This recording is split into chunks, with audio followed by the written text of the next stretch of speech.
I D card میں اپنے نام کے ساتھ والد صاحب کا نام ڈالنے کے لیے تیار نہیں ہے، لیکن آپ سے جب پوچھا جاتا ہے کہ آپ کے والد صاحب کون ہیں، آپ کہتے ہیں یہ جمشید صاحب میرے والد صاحب ہیں.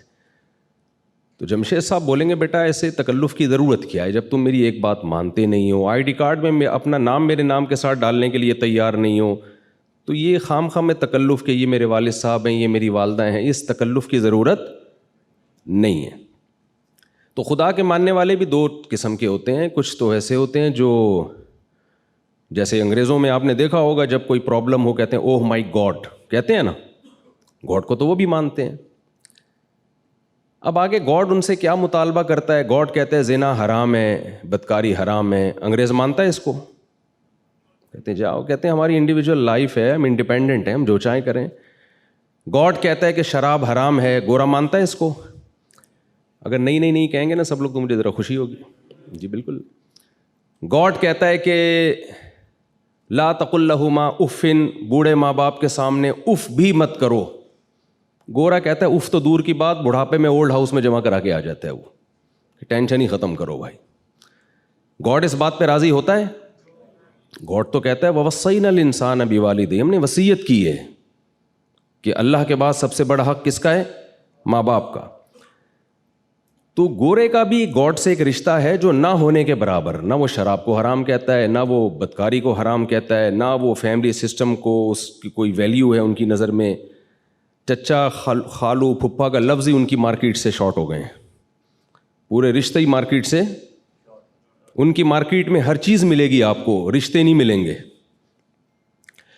تو اللہ جو ہے اسلام کی صورت میں جو اللہ نے ہمیں دین دیا، دین برحق دیا، اس میں دو چیزوں کا نام ہے اسلام. کہ آپ کا ریلیشن، یعنی اسلام کو اگر آسان لفظوں میں ایکسپلین کیا جائے تو اسلام از دا نیم آف ریلیشن شپ. اسلام نام ہے ریلیشن کو قائم کرنے کا، کہ آپ انڈیویجول نہیں ہیں، انڈیپینڈنٹ نہیں ہیں. آپ کو پیدا کرنے میں کسی کا ارادہ ہے، پھر آپ جب پیدا ہوئے تو آپ کو پالنے میں آپ کے ماں باپ نے مدد کی ہے. خلق من الماء بشرا فجعلہ نسبا وصہرا. اللہ کہتے ہیں ہم نے ایک پانی سے بنایا اور دو خاندان دے دیے تمہیں، ایک ددیال اور ایک ننیال اور ایک سسرال. یہ اللہ نے سسرال کا تذکرہ کیا، اگرچہ مجھے ڈر لگ رہا ہے کہتے ہوئے، لیکن فجعلہ نسبا، ایک نسب والا خاندان اور ایک بلوغت کے بعد سسرال والا خاندان. تو یہ ریلیشن ہے خاندان کا، اور ایک ریلیشن ہے خالق اور مخلوق کا. تو اسلام دو چیزوں کا نام ہے کہ اپنا رشتہ اللہ سے بھی مضبوط کرو اور مخلوق سے بھی مضبوط کرو. مخلوق سے ریلیشن کیسے مضبوط ہوگا اس کی ڈیٹیل بیان کی ہے. ایسے گوروں کی طرح ہوائی باتیں نہیں کی ہے، ویمن رائٹس اور ہیومن رائٹس، خام خواہ کے فضول نعرے ہوائی جس کا کوئی نہ سر نہ پاؤں. آپ انگریزوں سے پوچھیں کہ ویمن رائٹس کیا ہیں تو وہ کہیں گے کہ ہر خاتون سے آپ اچھے طریقے سے بات کریں، کسی سے آپ دل آزاری نہ کریں.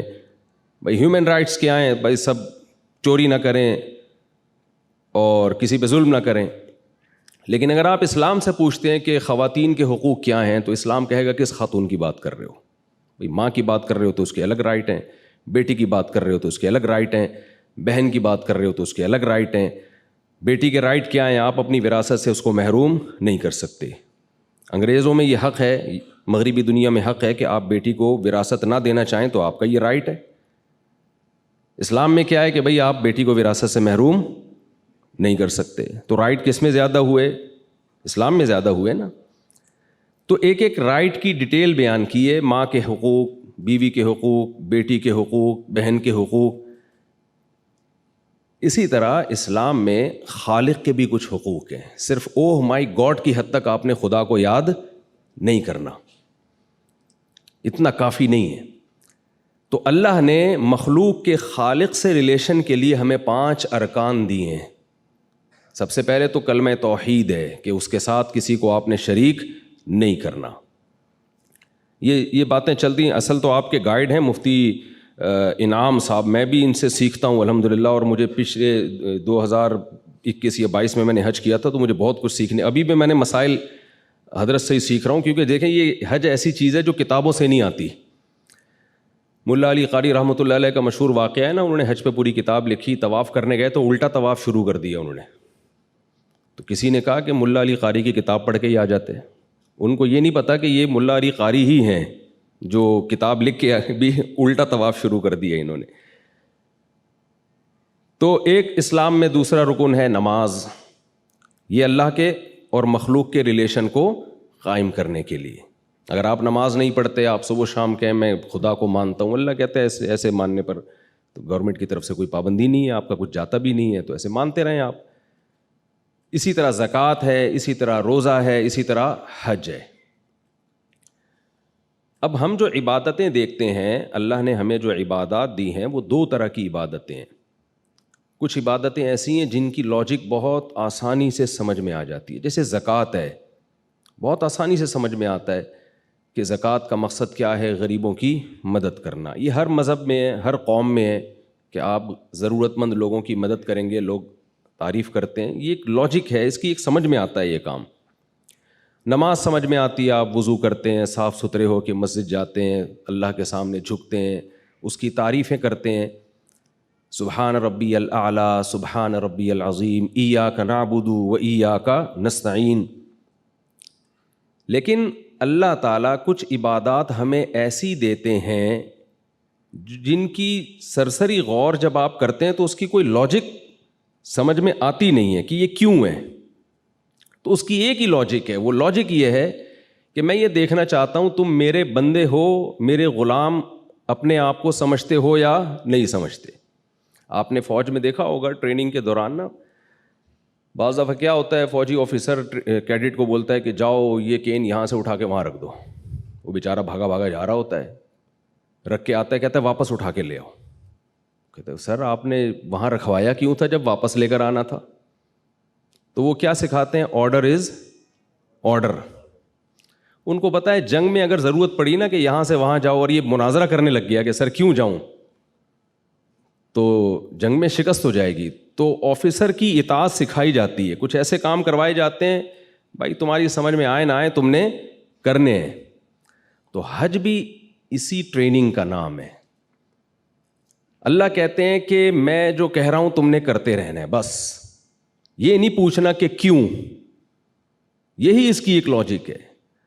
دیکھیں اسلام میں لباس, گورے اس بات کا اعتراف کرتے ہیں کہ سلا ہوا لباس پہننا یہ مسلمانوں نے یہ دنیا میں پھیلایا ہے یہ, لیکن حج میں ہم سے سلا ہوا لباس چھین لیا جاتا ہے. مجھے آپ بتائیں اسلام میل کچیل کو پسند کرتا ہے یا صفائی کو؟ کبھی آپ نے سنا کہ جو جتنا گندا میلا ہوگا جنت میں اعلیٰ مقام پر ہوگا, یا مسجد میں جتنا میل؟ نبی صلی اللہ علیہ وسلم نے تو جو پیاز کھا کے, کچا پیاز کھائے نا, اس کو کہا ہے کہ لا یقربن مصلانا, مسجد آنا تو دور کی بات قریب بھی نہ پھٹکے. اتنی نفرت تھا. حالانکہ پیاز کی اسمیل کوئی بہت زیادہ نہیں ہوتی. پسینے میں آیا کرتے تھے صحابہ کرام جمعے کی نماز میں, آپ نے حکم دیا غسل کر کے آؤ, کراؤڈ ہوتا ہے تو سب نہا دھو کے آئیں گے. تو اسلام میں صفائی کی اہمیت ہے. لیکن حج میں نبی نے فرمایا جتنا میلا کچیلا پراگندہ بال والا ہوگا ایسا حاجی اللہ کو محبوب ہے. روٹین سے ہٹ کے کچھ کام کروائے جا رہے ہیں ہم سے. عام طور پر سر ڈھانکا جاتا ہے, لیکن حج میں آپ کو سر ڈھانپنے کی اجازت نہیں ہے.